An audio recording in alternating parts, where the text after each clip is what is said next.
وَيُنْفِقُوا مِمَّا رَزَقْنَاهُمْ سِرًّا وَعَلَانِيَةً، اور جو ہم نے رزق ان کو دیا ہے، جو روزی انہیں ہم نے عطا کی ہے، اس روزی میں سے، اس رزق میں سے خرچ کریں، سرًّا چھپا کر بھی، وعلانیہ اور اعلانیہ طور پر بھی۔ لیکن آپ دیکھیں اعلانیہ سے پہلے اللہ نے سرًّا ذکر کیا ہے، اعلانیہ بعد میں ذکر کیا۔ تو بہتر کیا چیز ہوتی ہے کہ آدمی صدقہ و خیرات چھپا کر دے۔ اور اعلانیہ کیا ہے؟ اعلانیہ یہ ہے کہ اگر آدمی کو یہ ذہن ہو کہ اگر میں بتا کر دوں گا تو 4 اور لوگوں کو ترغیب ملے گی، اگر میں بتا کر دوں گا تو میری فیملی میں 4 اور لوگ اس سے انسپائر ہوں گے، اس پر عمل کریں گے، تو اب بتا دے کہ بھئی میں نے فلاں کی میں نے مدد کی ہے تو آپ بھی مدد کرو۔ تو اگر اس نیت کے ساتھ اعلانیہ ہے پھر تو یہ چیز بھی اچھی ہے۔ لیکن اس کے علاوہ کوئی اور نیت ہے، دکھاوا ہے، ریاکاری ہے، احسان جتانا ہے، سامنے والے کو ذلیل کرنا ہے، اپنی واہ واہ چاہنا ہے، یہ ساری نیتیں مذموم ہیں۔ اللہ کی بارگاہ میں ایسی چیز کا کوئی اجر نہیں۔ تو سرًّا پہلی چیز تو یہ چھپا کر دیا کرے، اور اس طرح دیا کرے۔ احادیث طیبہ میں بات آتی ہے جس کا مفہوم ایک ہاتھ سے دیں تو دوسرے ہاتھ کو خبر نہ ہو۔ رشتہ داروں کی مدد کریں تو ضروری نہیں ہے ان کو زکوٰۃ کا بتا کر دینا کہ بھئی یہ جو پیسے ہیں یہ زکوٰۃ کے ہیں۔ کچھ لوگوں ہم نے دیکھا ہے بار بار 3-4 دفعہ ریپیٹ کر دیتے ہیں، بھئی یہ جو یہ زکوٰۃ ہے، زکوٰۃ ہے، زکوٰۃ۔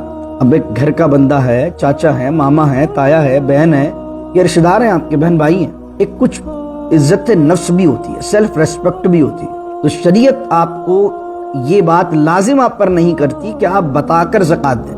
اگر آپ نے کسی مستحق کو، کسی فقیر شرعی کو مال دے دیا، اس نے قبول کر لیا، مال اس کی ملک میں آ گیا، زکوٰۃ ادا ہو گئی۔ کوئی ضرورت نہیں بولنے کی کہ زکوٰۃ ہے، زکوٰۃ ہے، زکوٰۃ ہے، کیونکہ کسی آدمی کو آپ بولیں گے زکوٰۃ ہے، بہت سے ایسے لوگ ہیں اگر آپ زکوٰۃ بولیں گے تو نہیں لیں گے، اور ویسے ان کو مدد کی ضرورت ہوتی ہے، کتنے سفید پوش لوگ ہیں۔ تو اس لیے کوشش کیا کریں کہ صدقات، خیرات اس طرح کریں کہ لوگوں کی عزت نفس بھی برقرار رہے، لوگوں کی سیلف ریسپیکٹ بھی نہ ٹوٹے، وہ اپنی اولاد کے آگے شرمندہ بھی نہ ہو، ان کا ایک بھرم قائم رہے، اور جو ہے کام بھی ان کا ہو جائے۔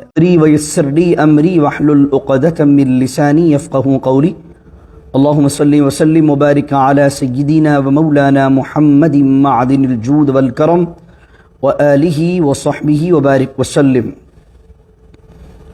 ألم تر إلى الذين بدلوا نعمة الله كفرا وأحلوا قومهم دار البوار، صدق اللہ مولانا العظیم۔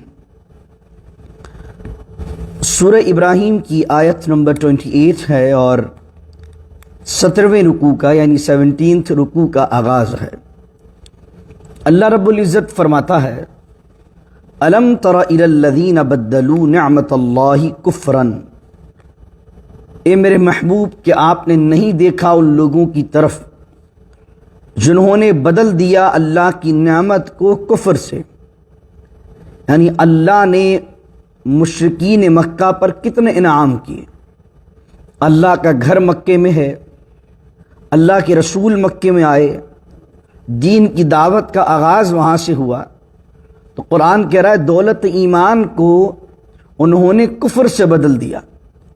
وَأَحَلُّوا قَوْمَهُمْ دَارَ الْبَوَارِ، اور وہ لے کر آئے، اتر آئے اپنی قوم کو دار البوار، ہلاکت کے گھر کی طرف، یعنی قیامت کے دن، جس طرح پچھلی آیتوں میں گزرا تھا کہ فرعون آئے گا اپنی قوم کے آگے آگے، اور وہ خود بھی جہنم میں گرے گا اور اپنی قوم کو بھی لے کر گرے گا۔ تو وہ جو قائدین ہوتے ہیں، رہنما ہوتے ہیں، اگر وہ گمراہ ہوں تو خود بھی ڈوبتے ہیں اور دوسروں کو بھی ڈباتے ہیں۔ تو قرآن نے کہا جہنم یصلونہا، اور وہ دار البوار کیا ہے، ہلاکت کا گھر کیا ہے، جہنم ہے۔ یصلونہا، اور وہ اس جہنم میں جھونکے جائیں گے۔ وبئس القرار، اور کتنی بری ٹھہرنے کی جگہ ہے۔ وجعلوا، اب یہ کس سبب سے ان کو جہنم ملی؟ اللہ کہہ رہا ہے وجعلوا للہ، کہ انہوں نے بنا لیے تھے اللہ کے لیے اندادا۔ ند کا معنی ہوتا ہے مد مقابل، کمپٹیٹر۔ وجعلوا للہ اندادا، انہوں نے اللہ کے مد مقابل معبود ٹھہرا لیے تھے، یہ بھی خدا ہے، یہ بھی خدا ہے، یہ بھی خدا ہے۔ کیوں ٹھہرا لیے تھے؟ لِيُضِلُّوا عَن سَبِيلِهِ، تاکہ وہ انسانوں کو، لوگوں کو اللہ کی راہ سے گمراہ کرے۔ تو اللہ کہہ رہا کل تمتعو، یہ مشرکین کو آپ کہیے کل تمتعو، اے حبیب فرمائیے کہ تمتعو، فائدہ اٹھا لو اس زندگی میں، چند روزہ زندگی ہے، اور اگر ہر درمی اور ضد پر آ ہی گئے ہو تو کل تمتعو، کتنا اس دنیا میں رہنا، فائدہ اٹھا لو۔ فَإِنَّ مَصِيرَكُمْ إِلَى النَّارِ، اور ایک مرتبہ تمہارا لوٹنا اسی آگ کی طرف ہے۔ مصیرکم، تمہارا لوٹنا، الی النار، نار کی طرف ہے۔ اب یہاں مشرکین کی اور نافرمانوں کی بات ختم ہوئی، اور اب اللہ نے اپنے بندوں کی بات کی ہے۔ قُلْ لِعِبَادِيَ الَّذِينَ آمَنُوا يُقِيمُوا الصَّلَاةَ وَيُنْفِقُوا مِمَّا رَزَقْنَاهُمْ سِرًّا وَعَلَانِيَةً مِّن قَبْلِ أَن يَأْتِيَ يَوْمٌ لَا بَيْعٌ فِيهِ وَلَا خِلَالٌ۔ مکی صورتوں میں ایک بات آپ نوٹ کریں گے کہ یا ایھا الذین آمنو کا جو ذکر ہے وہ نہ ہونے کے برابر ہے، یعنی جتنی بھی مدنی صورتیں ہیں اس میں آپ کو ذکر ملے گا یا ایھا الذین آمنو، یا ایھا الذین آمنو۔ مکی صورتوں میں ڈائریکٹ خطاب یا تو رسول اللہ سے ہے صلی اللہ علیہ وسلم، یا حضور کے واسطے سے کہ اے حبیب آپ یہ کہہ دیں، اے حبیب آپ یوں کہہ دیں۔ اور مدنی صورتوں میں خطاب بار بار آتا ہے یا ایھا الذین آمنو، یا ایھا الذین آمنو، اے ایمان والو۔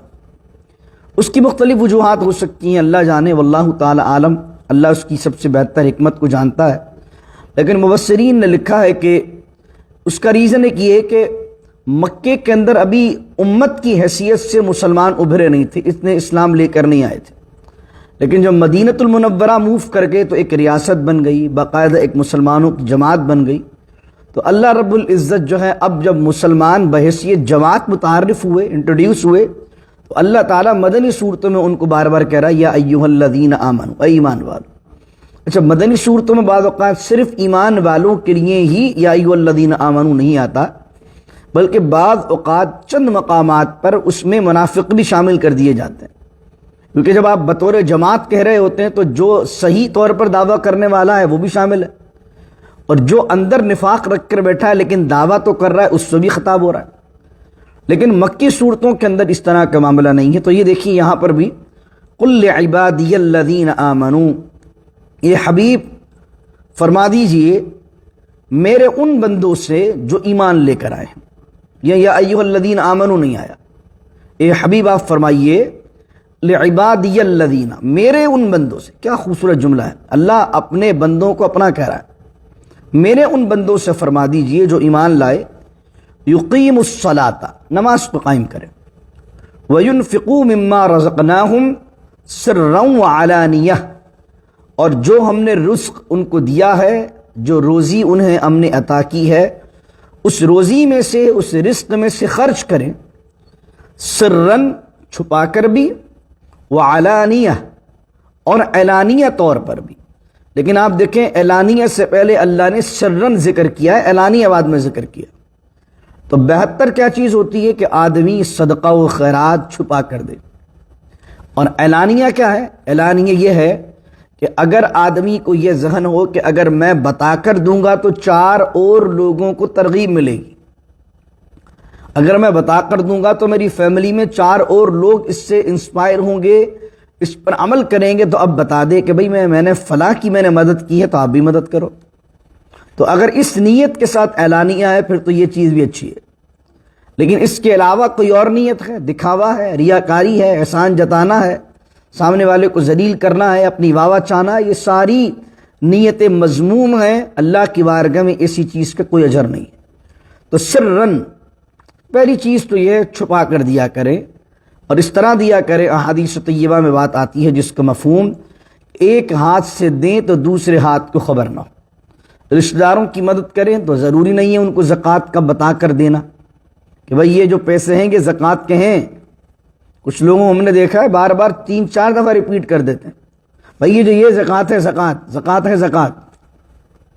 اب ایک گھر کا بندہ ہے، چاچا ہے، ماما ہے، تایا ہے، بہن ہے، یہ رشتہ دار ہیں آپ کے، بہن بھائی ہیں، ایک کچھ عزت نفس بھی ہوتی ہے، سیلف ریسپیکٹ بھی ہوتی ہے، تو شریعت آپ کو یہ بات لازم آپ پر نہیں کرتی کہ آپ بتا کر زکوٰۃ دیں۔ اگر آپ نے کسی مستحق کو، کسی فقیر شرعی کو مال دے دیا، اس نے قبول کر لیا، مال اس کی ملک میں آ گیا، زکوٰۃ ادا ہو گئی، کوئی ضرورت نہیں ہے بولنے کی کہ زکوٰۃ ہے زکوٰۃ ہے زکوٰۃ ہے، کیونکہ کسی آدمی کو آپ بولیں گے زکوٰۃ ہے، بہت سے ایسے لوگ ہیں اگر آپ زکوٰۃ بولیں گے تو نہیں لیں گے، اور ویسے ان کو مدد کی ضرورت ہوتی ہے، کتنے سفید پوش لوگ ہیں۔ تو اس لیے کوشش کیا کریں کہ صدقات خیرات اس طرح کریں کہ لوگوں کی عزت نفس بھی برقرار رہے، لوگوں کی سیلف ریسپیکٹ بھی نہ ٹوٹے، وہ اپنی اولاد کے آگے شرمندہ بھی نہ ہو، ان کا ایک بھرم قائم رہے، اور جو ہے کام بھی ان کا ہو جائے۔ اللہ جنت نصیب کرے۔ میرے ایک بہت قریبی سید صاحب تھے، ان کی قبر پر اللہ رحمتوں کی بارش نازل فرمائے۔ نقی امام نقی علیہ السلام کی اولاد میں سے تھے اور اہل سنت میں سے تھے، اور مجھے یہ سعادت ملی کہ میں نے ان کا پورا، مجھے ایک دفعہ انہوں نے بلایا اور شجرہ جو ان کا تھا عروج علیہ السلام تک، انہوں نے مجھے اپنے سامنے بیٹھ کر کہا کہ مفتی صاحب میں چاہتا ہوں آپ اپنے ہاتھ سے باوضو ہو کر میرا یہ پورا شجرہ ایک دفعہ لکھ دیں، کیونکہ جو ان کے پاس بک میں وہ شجرہ تھا، وہ بک جو ہے وہ بہت زخیم ہو چکی تھی، یعنی پیپر کو ہاتھ بھی لگائیں تو جھڑتے تھے۔ تو میں ان کو دیکھتا تھا، میں آپ کو ترغیب کے لیے بات ان کی بتا رہا ہوں کہ میں ان کو دیکھتا تھا کہ ان کے تکیے کے نیچے اچھے خاصے پیسے ہمیشہ ہی رہتے تھے، اور جب بھی کوئی آتا تھا مسائل ان کے پاس کہ میری بچی کی شادی ہے، میرے فلاں کا معاملہ ہے، تو اللہ نے سید زادے تھے، سادات میں سے تھے، ہاتھ ڈالتے تھے تکیے کے نیچے اور یوں کر کے نکالتے تھے پیسے، جو آیا دیے جو آیا دیے، کہ کسی کو بہت الحمدللہ سخی آدمی۔ بعض اوقات کوئی اپنی بچی کی شادی کے نہیں آتا تو کئی دفعہ میں نے ایسا دیکھا کہ مانگنے 10 آیا تو 15 دیے اس کو، کہ نہیں یار بچی کی شادی کے خرچہ ہو جائے گا۔ اچھا جب وہ اس کی ہیلپ کرتے تھے تو وہ ان کو کارڈ دینے بھی آتا تھا کہ شاہ صاحب شادی میں آئیے گا، لیکن ان کی ایک مزاج تھا، اس شادی میں کسی کے یہاں نہیں جاتے تھے۔ تو میں نے ایک دفعہ پوچھا ان سے، میری تربیت میں ان کا بڑا حصہ ہے، مجھے بہت انہوں نے تربیت کی ہے، بہت سکھایا ہے، بہت سمجھایا ہے۔ وہ سید زادے تھے، اور اس زمانے میں جس زمانے میں میں امریکہ آنے کا تصور بھی نہیں ہوتا تھا کہ یہاں اللہ یہاں خدمت لے گا، تو وہ مجھے کہتے تھے سر پہ ہاتھ رکھ کے، بیٹا محنت کر کے پڑھو، تمہیں باہر جا کر امریکہ جا کر کام کرنا ہے۔ تو دیکھیں سید زادے کی زبان ہو تو اللہ تعالیٰ نیک لوگوں کی زبان کو پورا کر دیتا ہے۔ تو میں نے ان سے ایک دفعہ کہا کہ حکیم بھی تھے وہ، میں نے کہا حکیم صاحب آپ لوگوں کی مدد کرتے ہیں اور لوگوں کی ہیلپ آؤٹ کرتے ہیں، لیکن ایک بات آپ کی میں نے دیکھی ہے جو مجھے اچھی نہیں لگتی ہے اور مجھے سمجھ میں نہیں آتی، لوگ اتنی ریکویسٹ کرتے ہیں آپ کو شادی کے کارڈ دینے جاتے ہیں، لیکن آپ آخری دن تک ان سے بہت اچھا رویہ رکھتے ہیں اور شادی کے دن پہنچتے نہیں ہیں۔ تو مجھے کہنے لگے بیٹا میرا ریزن نہ جانے کا آج میں تمہیں بتاتا ہوں، میرا ریزن یہ ہے کہ جب میں کسی کی مدد کرتا ہوں شادی کے لیے تو میں نہیں چاہتا کہ میں اس کے ہاں جب شادی میں پہنچوں تو اس کے باپ کی نگاہیں میرے سامنے جھک جائیں۔ وہ بیٹی کا باپ ہوتا ہے، وہ فخر سے اپنی بیٹی کو ودا کرے کہ وہ شادی اس نے کی ہے، لیکن چونکہ اگر میں نے مدد کی ہوگی اور میں جب جاؤں گا شادی میں تو میرے آگے جھکا جھکا رہے گا، دوسرے مہمانوں پر اتنی توجہ نہیں دے گا، کیونکہ سوچے گا اس نے مدد کی ہے، اس نے مدد کی ہے۔ تو میں اس لیے کسی کے یہاں شادی میں ہی نہیں جاتا تاکہ کوئی بندہ جس کی میں نے مدد کی ہو اس کو مجھے دیکھ کر نگاہیں جھکانی پڑے۔ ایسے لوگ دنیا میں کہاں ہیں؟ ایسے لوگ کہاں ہیں دنیا میں؟ اور اللہ کا فضل ہے کہ ہمیں ان کی صحبت نصیب ہوئی، اور ایک عرصے تک مجھے نصیب ہوئی۔ بچپن میں میرا بچپن کا ایک عرصہ ان کے ساتھ گزرا ہے، اور بہت عزت کیا کرتے تھے، بہت محبت فرمایا کرتے تھے۔ ان کو غسل بھی الحمدللہ اللہ نے مجھے سعادت دی کہ غسل بھی انہیں میں نے دیا۔ اللہ ان کی قبر پر ڈھیروں رحمتوں کی بارش نازل فرمائے۔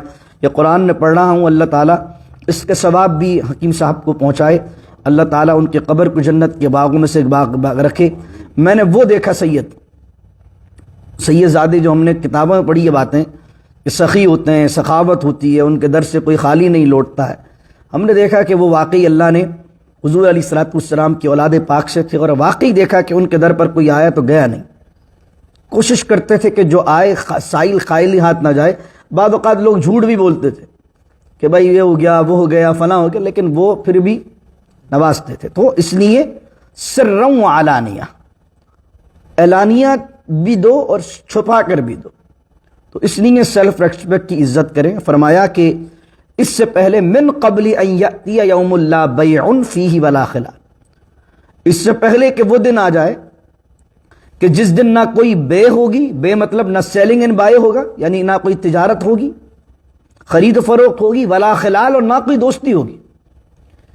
یعنی قیامت کے دن سے پہلے پہلے جو تمہیں خرچ کرنا ہے اللہ نے دیا ہوا ہے، وہ اللہ کا ہی دیا ہوا۔ اللہ نے کہا مما رزقناہم، تمہارا اپنا نہیں ہے، ہم نے ہی تمہیں دیا ہے، اسی میں سے سرن بھی خرچ کرو، اعلانیہ بھی خرچ کرو، اس دن سے پہلے پہلے کہ جس دن نہ کوئی دوستی کام آنی ہے نہ کوئی خرید و فروخت کام آنی۔ یعنی کہ اگر تم نے یہ پیسہ بچا لیا اور تم یہ سمجھتے ہو قیامت کے دن تم اپنے اعمال کا لین دین کر لو گے اللہ سے پیسہ دے کر جنت میں چلے جاؤ گے، نہیں۔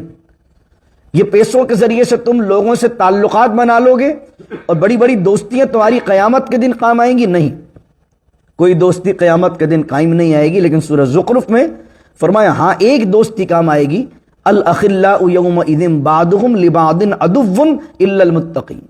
دنیا کے اندر جو ایک دوسرے کے دوست تھے قیامت کے دن ایک دوسرے کے دشمن ہوں گے، الا المتقین، سوائے متقیوں کے، جن کی نسبتیں اس دنیا میں اولیاء سے ہیں، جن کی نسبتیں اس دنیا میں نیک لوگوں سے ہیں، جن کی نسبتیں دوستیاں یہاں صالحین سے ہیں۔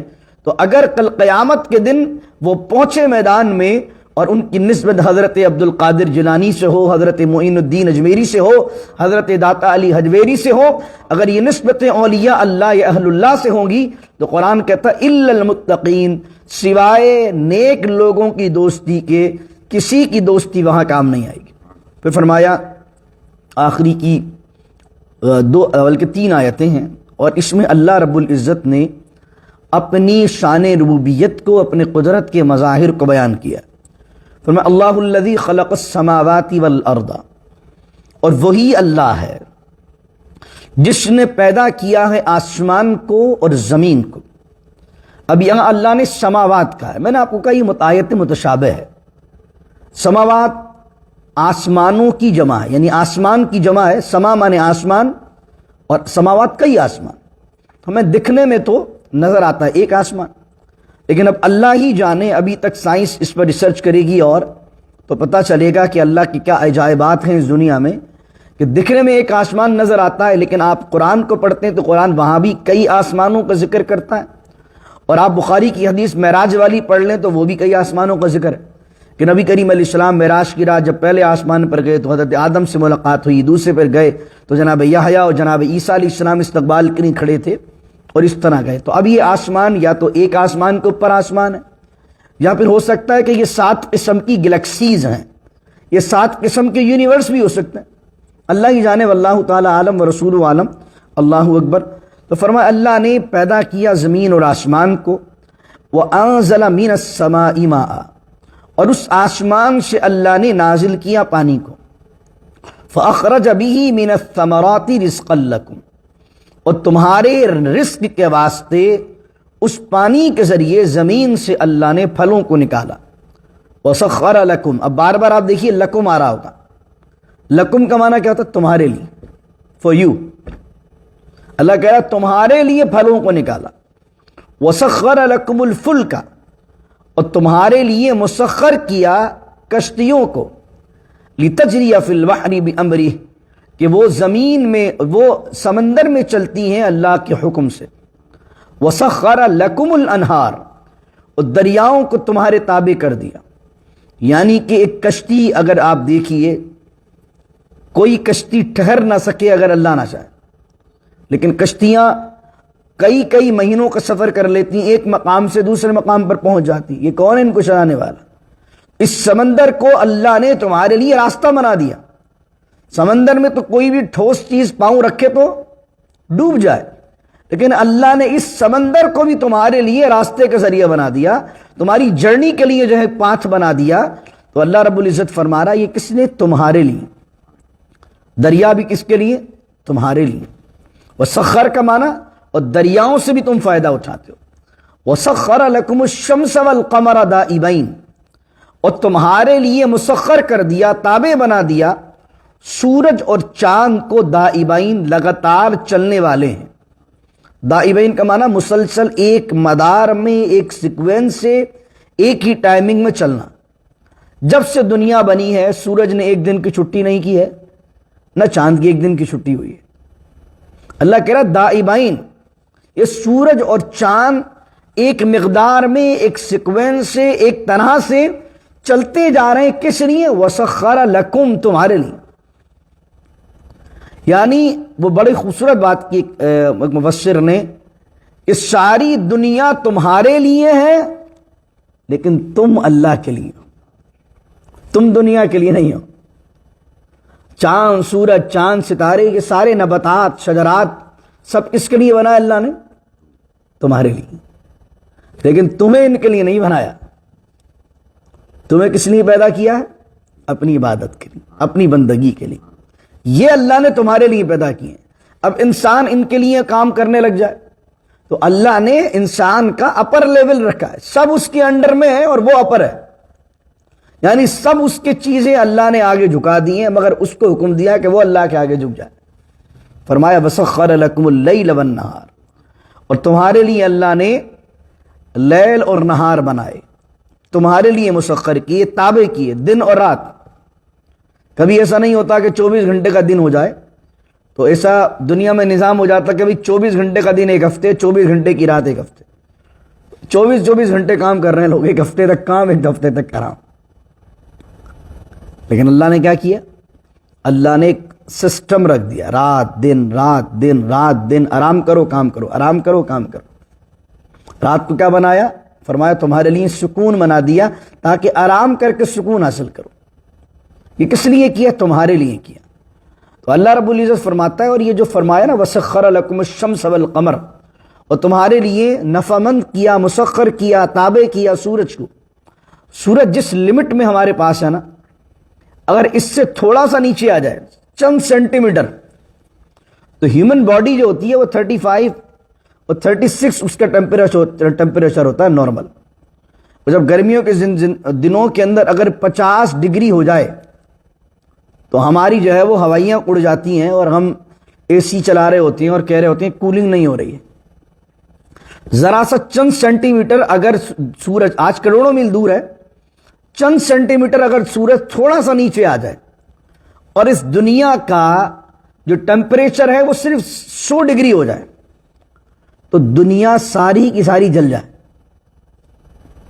اور اگر یہی معاملہ سورج کا یہ ہو کہ سورج نیچے آنے کے بجائے جتنی مسافت پر ہے اتنی مسافت سے کچھ ڈگری اوپر ہو جائے تو دنیا کی ہر چیز فریز ہو جائے. اللہ کا سسٹم دیکھ رہے ہیں، ہیومن باڈی کا ٹیمپریچر، اس زمین کا ٹیمپریچر، اور پھر اس سیکوینس میں اور اس بیلنس کے ساتھ اللہ نے سورج کو اور چاند کو اور ہیومن باڈی کو رکھا ہے کہ اتنی ہی ٹیمپریچر انسان کو ملتا ہے جتنی اس کو ضرورت ہے. یہ قدرت کا عجوبہ نہیں، یہ میرے اللہ کا معجزہ نہیں ہے، یہ میرے اللہ کی قدرت نہیں ہے. یہ کس لیے؟ تمہارے لیے. انسان غور کرے. اب جو آخری آیت آ رہی ہے یہ بڑی دل کے کانوں سے سننے والی ہے. وَآتَاكُم مِّن كُلِّ مَا سَأَلْتُمُ، اور تمہیں ہم نے ہر وہ چیز دی جس کا تم نے سوال کیا. یہاں سوال یہ آتا ہے کہ ہم تو بہت ساری دعائیں کرتے ہیں، قبول نہیں ہوتی. تو یہاں کیا مراد ہے کہ ہم نے ہر وہ چیز دی تو جو تم نے سوال کیا؟ یعنی کہ ضروری نہیں ہے منہ سے کہنا، بلکہ اس سے مراد یہ کہ شعوری طور پر انسانی جسم کو جو ضرورت ہے اللہ نے ان تمام کی اسباب کو اس دنیا میں پہلے ہی بن مانگے پیدا کیا. یعنی آپ کا شعور، آپ کی باڈی جو مانگ رہی ہے، آپ منہ سے نہ کہیں آپ کو پیاس لگ رہی ہے تو آپ کا باڈی کیا مانگ رہی ہے؟ پانی مانگ رہی ہے نا. آپ منہ سے کہیں پانی دے دو، یہ بولے بغیر بھی باڈی کیا کہہ رہی ہے؟ پانی. آپ کو بھوک لگ رہی ہے، آپ نہ کہیں بھوک لگ رہی ہے کھانا دے دو، آپ نہ کہیں، لیکن باڈی کیا مانگ رہی ہے؟ کھانا مانگ رہی ہے.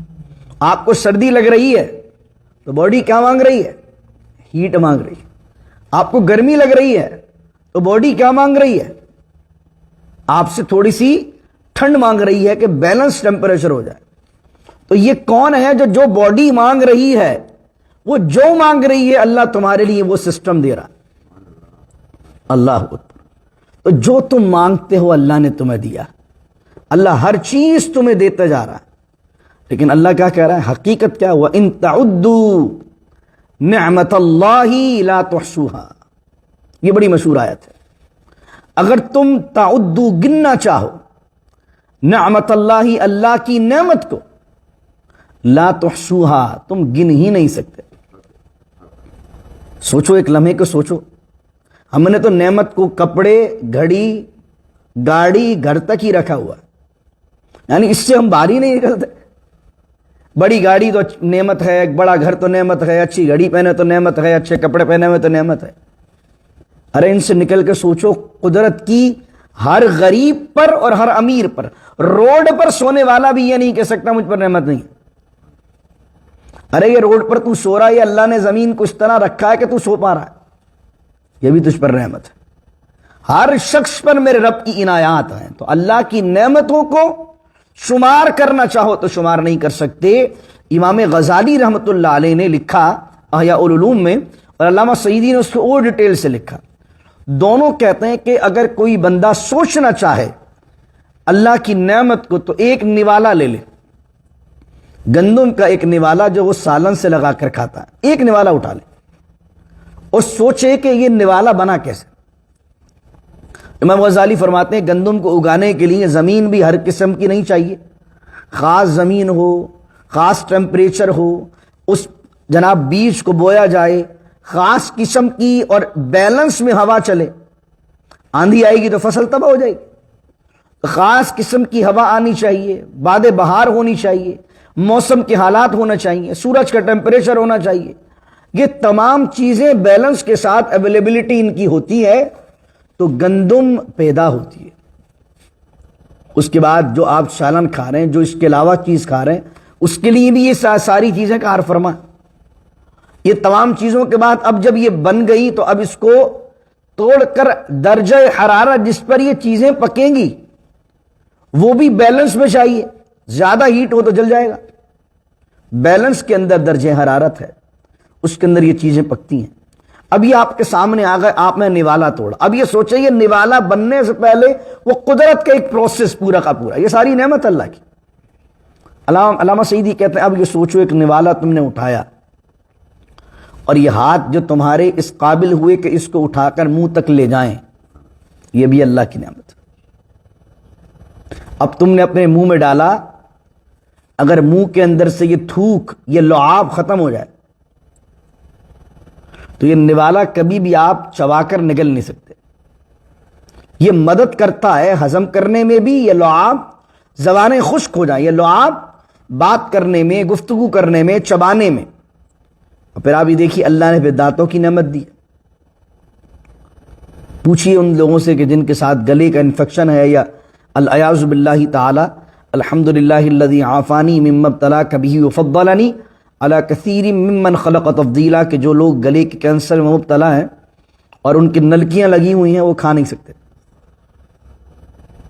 پوچھیے ان سے کہ یہ کتنی بڑی نعمت ہے، یہ زبان، یہ دانت، یہ لعاب، یہ تھوک، تو یہ تمام چیزیں ملتی ہیں تو آپ لقمہ چبا پاتے ہیں، وہ چبا کر نگل پاتے ہیں۔ اچھا جیسے ہی نگلا اب آپ کا اختیار ختم، آپ کا اختیار ہی ختم۔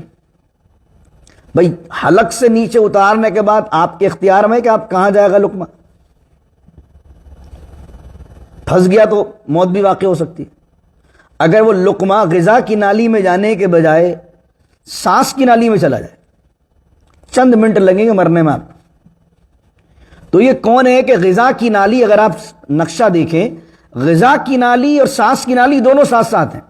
بعض وقت پھندا لگ جاتا تو کیا ہوتا ہے آپ کا؟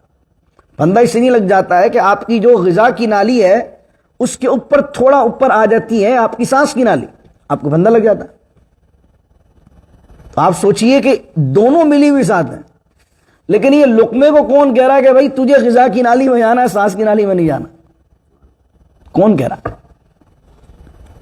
اچھا بچہ تو نگلنے کی بھی ابھی صلاحیت اس میں نہیں ہوتی ہے، تو بچے کو یہ کون بتاتا ہے کہ بیٹا ماں کا جو دودھ ہے اس کو سک کیسے کرنا ہے، اس کو باہر نکالنا ہے، بلو کرنا ہے کہ سک کرنا ہے؟ یہ بچے کے اندر سینس کون پیدا کر رہا ہے؟ آپ بچے کو سمجھاتے ہیں کہ بیٹا اس کو بلو نہیں کرنا، سک کرنا ہے، لیکن بچے کے اندر اللہ نے وہ صلاحیت رکھی ہے کہ وہ بلو نہیں کرتا ہے، یعنی پھونکتا نہیں ہے، باہر نہیں نکالتا، سک کرتا ہے۔ کیا یہ اللہ کی نعمت؟ یعنی کہ اگر اندر جائے تو اللہ نے ایک پورا سسٹم بنایا ہوا ہے کہ کہاں وہ چیز آپ کی غذا میں شامل ہوگی، آپ کا خون بنے گی، اور کون سے ایکسٹرا چیزیں ہیں جو آپ کا فضلہ بن کے آپ کے جسم سے خارج ہو جائیں گی۔ ایک نوالے پر غور کیجئے تو وَإِن تَعُدُّوا نِعْمَةَ اللَّهِ لَا تُحْصُوهَا، اگر تم اللہ کی نعمتوں کو گننا چاہو تو گن نہیں سکتے۔ پھر آخری میں فرمایا ان الانسان لظلوم کفار، بے شک انسان جو ہے لظلوم بڑا ہی ظالم ہے۔ کفار، یہ کفار نہیں ہے، کفار ہوتا تو انسان بڑا ہی ظالم اور کافر ہے، یہ ہے کفار، فعال کے وزن پہ، اور کفار یہ نکلا ہے کفران نعمت سے، ناشکرا، بہت ناشکرا۔ انسان بڑا ظالم ہے اور بہت ناشکرا، ہم بھی بڑے ناشکر ہیں، استغفر اللہ، کیا نہیں اللہ کا دیا ہمارے پاس، لیکن دن رات ہم کس تگود ہوں، یہ نہیں ہے، یہ نہیں ہے، یہ نہیں ہے، یہ نہیں ہے، سب تو ہے یار، کیا نہیں ہے ہمارے پاس؟ الحمدللہ الحمدللہ الحمدللہ الحمدللہ، اللہ کا فضل، اللہ کا شکر، ہر لمحے میرے اللہ کا شکر کرتے رہے۔ اللہ نے کہا، اللہ اتنی عجائبات بیان کر کے کیا کہہ رہا ہے؟ بڑا ظالم ہے انسان، بڑا ہی ظالم۔ ظالم کیوں ہے؟ کہ اتنا کچھ اللہ نے کیا ہمارے لیے اور ہم اللہ کے شریک ٹھہرائیں۔ انسان جو ہے خدا اور بنانے لگ جائے۔ ارے بھائی، جس نے تیرے لیے سب کچھ بنایا تو اس اکیلے کی عبادت کر، جس نے تیرے لیے ساری کائنات کو سجائی ہے تو اس کی اطاعت کر، جس نے تیرے لیے تمام پروٹوکولز تیار کیے تو اس کی بندگی کر، اس کے آگے سر جھکا۔ تو ایک تو ظالم کیا کہ اس کی اطاعت نہیں کرتا، اس کی فرمانبرداری نہیں کرتا۔ دوسری چیز یہ ہے کہ ایک تو ظلم ہے اطاعت نہ کرنا، اور دوسری چیز یہ ہے کہ ایک نعمت کا اقرار نہ کرنا، یعنی احسان فراموش ہے۔ ہم نے اتنے انعامات دیے، اس چیز کو ایڈمٹ بھی نہیں کرتا کہ مجھ پر نعمت ہے۔ اب سوچئے، ایک لمحے کو سوچئے، ایک شخص ہو، یہ تو میں انسانوں کی مثال دے رہا ہوں، ایک شخص ہو جس کو اپنے گھر بھی دیا ہو، گاڑی بھی دی ہو، رہنے کے لیے جگہ بھی دی ہو، اور پھر بھی آپ کے پاس بار بار آ کے کہتے ہیں میرے پاس یہ نہیں ہے، میرے پاس یہ نہیں ہے، میرے پاس یہ نہیں ہے، تو آپ کو کتنا غصہ آئے گا؟ یار بڑا ہی ناشکر آدمی ہو تمہیں گھر بھی دے دیا، لینے کو مکان بھی دے دیا، سب چیزیں تو تمہیں اویلیبلٹی کر دی، کم از کم ایک دفعہ تھینک یو تو کہو، شکریہ تو کہو۔ ہر آدمی شکریہ چاہ رہا ہوتا ہے، یار یہ کیسا عجیب آدمی ہے، میں نے اس کے ساتھ یہ کیا، اس نے مجھے آخر دو بول بھی نہیں بولے۔